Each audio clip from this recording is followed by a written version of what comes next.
Hi hello అందరికీ నమస్కారం. Welcome to my channel. This is Triveni. Welcome to Kashmir series అనమాట. So మేమైతే కాశ్మీర్ వచ్చేసి కొన్ని మంత్స్ బ్యాక్ అయితే మేము ట్రావెల్ చేసాము. బిఫోర్ పెహల్గామ్ అటాకే మేమైతే ట్రావెల్ చేసాము. అప్పుడు చాలా సేఫ్ ఉండిందనమాట. కాకపోతే ఏంటంటే నేను కొంచెం పర్సనల్ లైఫ్లో బిజీ అవ్వడం వల్ల నేను వీడియోస్ అనేది అప్లోడ్ చేయడం అయితే అవ్వలేదు. సో అందుకని ఇప్పుడు అప్లోడ్ చేస్తున్నాను.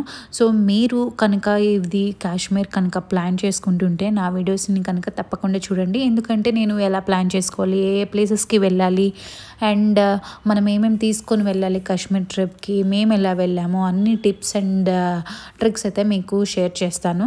సో తప్పకుండా వీడియోని చివరిదాకా చూడండి. కాశ్మీర్ ట్రిప్ అనేది ఒక లాంగ్ టర్మ్ డ్రీమ్ ట్రిప్ అనమాట. సో నాకే కాదు చాలామందికి ఉంటుంది కాశ్మీర్కి వెళ్ళాలి అనేది. సో మా మ్యారేజ్ అయిన తర్వాత నుంచి మేము చాలాసార్లు ప్లాన్ చేస్తున్నాం కానీ అది ఎందుకో వర్కౌట్ అవ్వలేదు. సో వేరే ప్లేసెస్కి వెళ్ళాలన్న ఇద్దరం కలిసి అండ్ నేను యూఎస్కి వెళ్ళినప్పుడు ఆఫీస్ ట్రిప్ మీద తను రావడానికి అవ్వలేదు. సో ఇద్దరం కలిసి ఇలాగ ఫ్లైట్ జర్నీ చేసి ఒక లాంగ్ ట్రిప్ అనేది వెళ్ళలేదనమాట.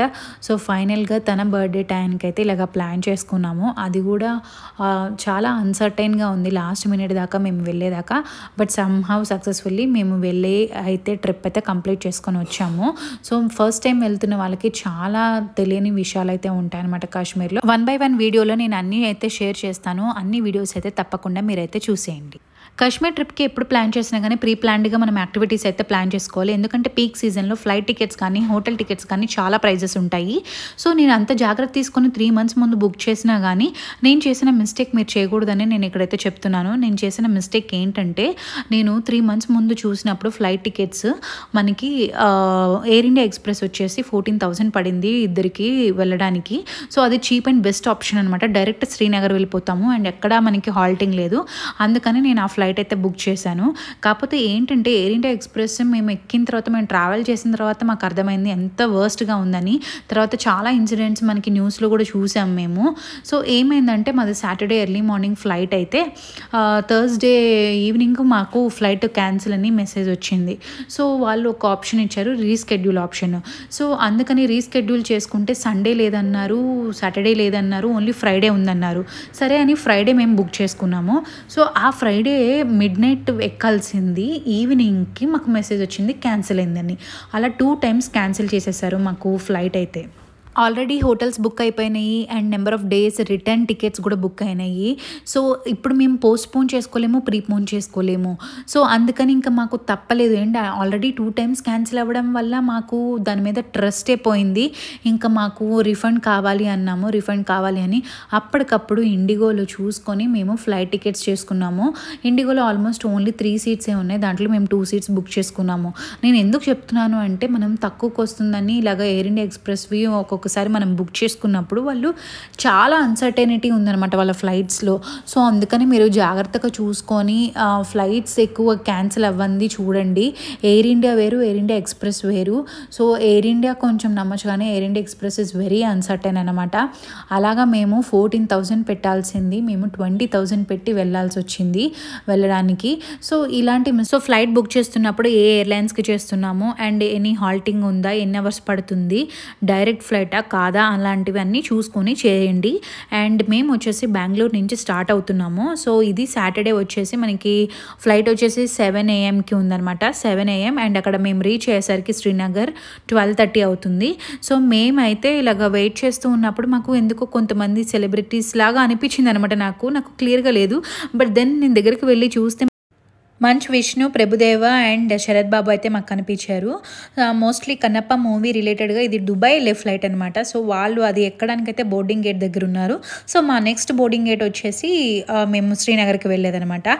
సో అందరూ దిగుతుంటే నేను కూడా చూసి గుర్తుపట్టి నేను కూడా వెళ్ళాను. లక్కీగా నాకు ఒక మూమెంట్ దొరికింది. జస్ట్ నేను అలా వెళ్ళిన టైంకే శరత్ బాబు టైం అయిపోయిందని ఆయన బోర్డింగ్ గేట్లోకి వెళ్ళిపోయారు. సో వేరేజ్ ప్రభుదేవాను మంచు విష్ణు అయితే వాళ్ళు ఆగారనమాట. ప్రభుదేవ సార్ అయితే అందరికీ మంచిగా ఫోటోలు ఇచ్చి దాని తర్వాతే వెళ్ళారు. సో లక్కీగా నాకు ఒక మూమెంట్ అయితే దొరికింది. నేను ఎప్పుడు అనుకోలేదు డ్యాన్స్ ఐకాన్ ప్రభుదేవ సార్తో నాకు ఒక మూమెంట్ అయితే దొరుకుతుందని. అండ్ నా లక్ అనమాట. లాస్ట్ టైం నేను చెన్నైకి వెళ్ళినప్పుడు జనీలాతో ఒక మూమెంట్ అయితే దొరికింది. అండ్ ఈసారి వచ్చేసి నాకు కన్నప్ప మూవీ టీమ్ వచ్చేసి ప్రభుదేవ సార్ అండ్ మంచు విష్ణుతో అయితే నాకు మూమెంట్ అయితే దొరికింది. So I'm happy to share with you all. Last మినిట్లో శరత్ బాబుని అయితే మిస్ అయిపోయాను. ఫైనల్గా వీళ్ళిద్దరితో అయితే దిగాను. నేను నా హస్బెండ్ని దిగమంటే వద్దు నేను దించుతాను అన్నాడు. సో ఫైనల్గా నేనైతే ఇలా దిగాను. మేబీ ప్రమోషన్స్కి వెళ్తున్నారు అనుకుంటా. I wish all the best for the Kannappa team. మేము వచ్చేసి కాశ్మీర్ వింటర్ ఎండ్ అవుతున్న టైంలో వెళ్ళామన్నమాట. సో మీరు సమ్మర్ సీజన్లో వెళ్ళొచ్చు, లేకపోతే వింటర్ సీజన్లో కూడా వెళ్ళొచ్చు. మనం ఏ సీజన్లో వెళ్ళినా కాశ్మీర్ అనేది చాలా బాగుంటుంది చూడడానికి. అండ్ మనకి సమ్మర్లో ఒక టైప్ ఆఫ్ యాక్టివిటీస్ ఉంటాయి అండ్ వింటర్లో ఒక టైప్ ఆఫ్ యాక్టివిటీస్ ఉంటాయి. సో మనం వింటర్కి వెళ్తున్నప్పుడు మనం ఎలా ప్లాన్ చేసుకోవాలి అంటే లైక్ ప్యాకింగ్ థింగ్స్ ఏమేమి తీసుకొని వెళ్ళాలి ఇక్కడ నుంచి, ఎందుకంటే అక్కడ ఎక్స్ట్రీమ్ టెంపరేచర్స్ ఉంటాయి అనమాట, లో టెంపరేచర్స్. సో వాటన్నిటికీ మనం ఎలాగా ప్యాకింగ్ చేసుకోవాలనేది నేను విడిగా ఒక వ్లాగ్ అయితే చేస్తాను, అది తప్పనిసరిగా చూడండి. ఇప్పుడు ఓన్లీ మనం ట్రావెల్ రిలేటెడ్గా మేము వెళ్ళిన ఫస్ట్ వ్లాగ్ అయితే నేను ఇప్పుడు షేర్ చేస్తాను. ఓహో finally we're going a first trip అనమాట. ఒక కపుల్గా మేము ఎవరు లేకుండా సోలో ట్రిప్గా వెళ్తున్నది ఫస్ట్ టైం, అంటే లాంగ్ ట్రిప్కి.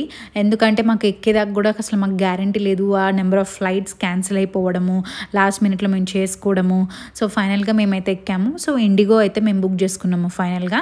సో ఇప్పుడు ఇండిగోలో మనకి ఇప్పుడు బెంగళూరు నుంచి ఢిల్లీకి అయితే వెళ్తుంది. కానీ అక్కడ మనకి ఎటువంటి ట్రాన్స్ఫర్స్ అనేవి ఉండవు అనమాట. సేమ్ ఫ్లైట్లోనే మనకి కొంచెం ఒక 45 minutes హాల్టింగ్ అయితే ఉంది. దాని తర్వాత మనకి శ్రీనగర్ డైరెక్ట్గా అయితే వెళ్ళిపోతుంది. సో మనం చేంజ్ అయ్యేదైతే ఏమీ లేదనమాట. ఇలా ఎయిర్ ఇండియా ఎక్స్ప్రెస్ పుణ్యమా అని మాకు 1 day ఎక్స్ట్రా పడింది అనమాట ట్రిప్ డ్యూరేషన్ వచ్చేసి. కాకపోతే అన్నీ బుక్ చేసుకున్నాం కదా, ఓన్లీ 1 day కోసం ఎందుకని ఇంకా మేము అప్పటికప్పుడు ఇలాగా ప్లాన్ చేసుకొని మేమైతే బయలుదేరాము. సో ఇప్పుడు ఏంటంటే మేము బెంగళూరు నుంచి శ్రీనగర్కి మార్నింగ్ ఫ్లైట్ ఎందుకు చూస్ చేసుకున్నాము అంటే మనకి అక్కడ మౌంటైన్స్ చూడాలన్నా, కొంచెము మనకి పైనుంచి వ్యూ బాగుండాలి చూడాలి అన్నా కానీ మనకి మార్నింగ్ టైం కానీ ఆఫ్టర్నూన్ టైం కానీ బాగుంటుంది. ఎందుకంటే నైట్ అయితే మనం ఏమీ చూడలేము. సో పైన మీకు నేను వెళ్ళినప్పుడు చూపిస్తాను, మౌంటైన్స్ అయితే కనపడతాయి అనమాట, చాలా బాగుంటాయి చూడటానికి. సో అందుకని మేము మార్నింగ్ ఫ్లైట్ అయితే బుక్ చేసుకున్నాము. కాకపోతే మాకు కన్ఫ్యూజన్ ఏంటంటే రైట్ సైడ్ బుక్ చేసుకోవాలా, లెఫ్ట్ సైడ్ సీట్స్ బుక్ చేసుకోవాలని. సో ఎయిర్ ఇండియాలో అయితే మేము జస్ట్ చూసుకొని లెఫ్ట్ సైడ్ బుక్ చేసుకున్నాము. ఎందుకంటే మనం వెళ్ళేటప్పుడు లెఫ్ట్ సైడ్ బుక్ చేసుకుంటే అక్కడ మనకి మౌంటైన్స్ అనేవి బాగా కనపడతాయని నేను చూశాను అనమాట గూగుల్లో వాటిలో. అందుకని లెఫ్ట్ సైడ్ బుక్ చేసుకున్నాను. కానీ ఇక్కడ నాకు ఆప్షన్ లేదు, అన్ని సీట్స్ అన్నీ ఫిల్ అయిపోయినాయి ఇండిగోలో. ఓన్లీ రైట్ సైడ్ ఉంది కాబట్టి నేను రైట్ సైడ్ బుక్ చేసుకున్నాను. ఇప్పుడు రైట్ సైడ్ బుక్ చేసుకోవాలా, లెఫ్ట్ సైడ్ బుక్ చేసుకోవాలా, మౌంటైన్స్ చూడాలి అంటే అసలు మనకి ఏ సైడ్ అయితే బెస్ట్ అనేది నేను మీకు ఇప్పుడు షేర్ చేస్తాను. మా హస్బెండ్ అయితే తనైతే పడుకుంటూ ఉన్నాడు, నాకైతే నిద్ర పట్టలేదు. సో నేను అటు ఇటు కొంచెం తిరుగుదామని అలాగా వెళ్ళాను అనమాట. సో నేను లాస్ట్ టైం యూఎస్ వెళ్ళినప్పుడు అంతా తీసాను, కానీ ఫ్లైట్ మనకి ఎలా ఉంటుంది ఏంటి అని సిస్టమ్ మొత్తము అక్కడ లైట్స్ ఏంటి అన్నీ ఎక్స్ప్లెయిన్ చేశాను, కానీ నేను వాష్రూమ్ గురించి ఎక్స్ప్లెయిన్ చేయలేదు. సో వాష్రూమ్ వచ్చేసి మనకి అంతా వ్యాక్యూమ్ ఉంటుందన్నమాట. సో మనకి వాటర్ అనేవి ఇక్కడ యూజ్ చేయరు, అంతా వ్యాక్యూమ్తోనే ఉంటుంది. సో రీసెంట్గా ఈ టెక్నాలజీ వచ్చేసి మనకి అదేమంటారు ట్రైన్స్లో కూడా యూజ్ చేస్తున్నారు. సో అందుకనే ఒకసారి చూపిద్దామని అయితే నేను చూపించాను. సో ఇప్పుడైతే మనకి ఆల్మోస్ట్ మనం కాశ్మీర్ రీచ్ అవబోతున్నాం, అందుకని అందరూ అలర్ట్గా ఉన్నారనమాట చూడటానికి. సో ఇక్కడ నుంచి మీకు కనపడుతున్నాయి చూడండి చిన్న చిన్న మౌంటైన్స్, అవే మనకి వ్యూ అయితే మనకి ఇంకా బాగా కనపడబోతుంది.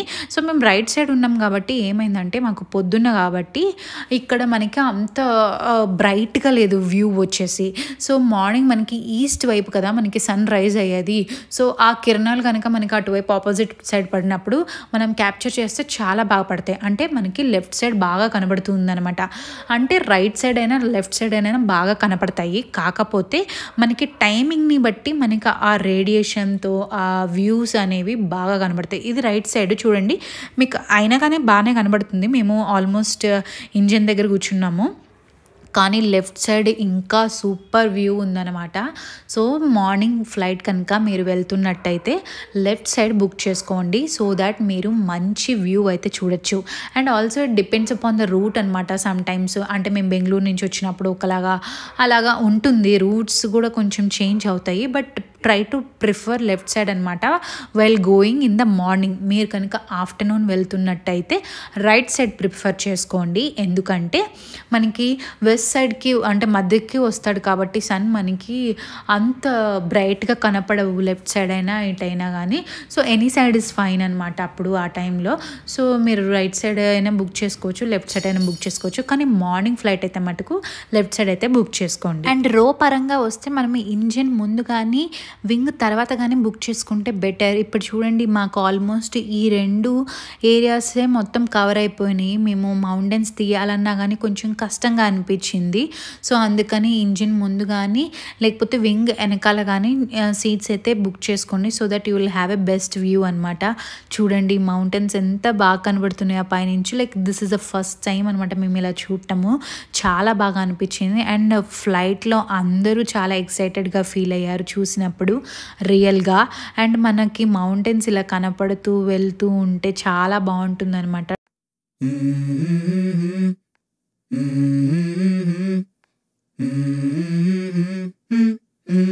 Let's go. I wake up to a little bit of drool on my pillow, feel like it's gonna be a bad day. Yeah, I'm tired of shit, and the coffee ain't hit yet, damn ain't that great. I don't wanna go to work, cause my boss is a jerk, and I'm not even that paid. I need a change in my life, cause I don't feel alive, and there's nothing that makes me happy. Hold my beer for a minute, I'm about to quit my job, cash in for a ticket. I'm going on a trip and I don't plan to visit. I'm gonna stay there till I feel like I'm winning, and this is just the beginning. I need a big change, help me feel like living. I need a big swing, home runs I'm hitting, and I'll never look back, moving on till I get it all. And we all got dreams, we all want things, but what you gonna do for it? How you gonna move for it? What you gonna be? And do you believe you can do anything? But what you gonna do for it? How you gonna move for it? What you gonna be?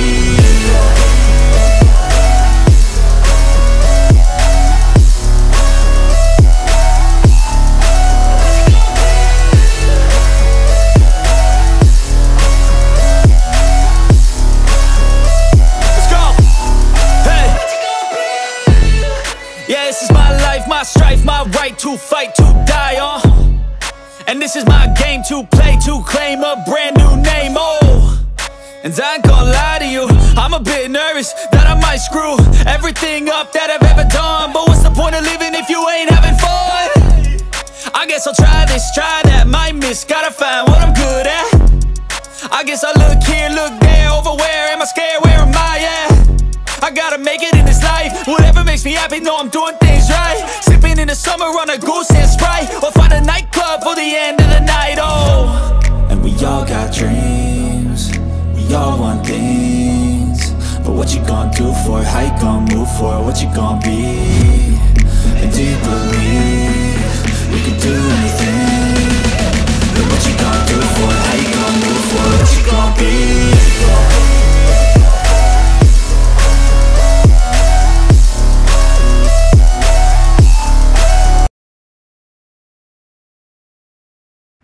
అలా పైనుంచి white స్నోతో కప్పేసిన mountains చూస్తూ వస్తుంటే చాలా బాగుందండి.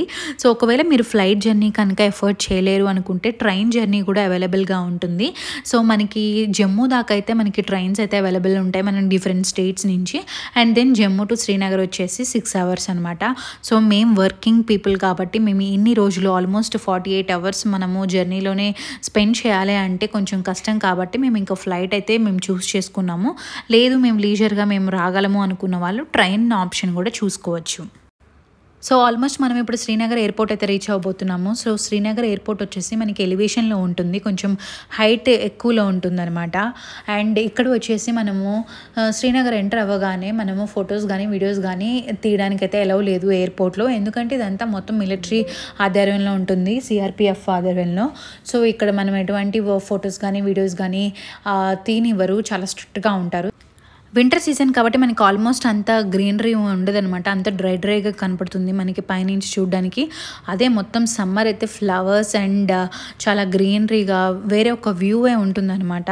So అందుకనే మనకి శ్రీనగర్ కానీ జమ్మూ కాశ్మీర్ కానీ సమ్మర్లో ఒకలా ఉంటుంది, వింటర్లో ఒకలా ఉంటుంది, డిఫరెంట్ సీజన్స్ బట్టి మనకి డిఫరెంట్గా అయితే కనబడుతూ ఉంటుంది. So we're almost reaching Srinagar airport అనమాట. సో ఇక్కడ నుంచి అయితే మేము వీడియోస్ అయితే తీయడానికి ఎలవ్ లేదు కాబట్టి వన్స్ మనం బయటికి వెళ్ళిపోయిన తర్వాత మళ్ళీ మనం అయితే మాట్లాడుకుందాం.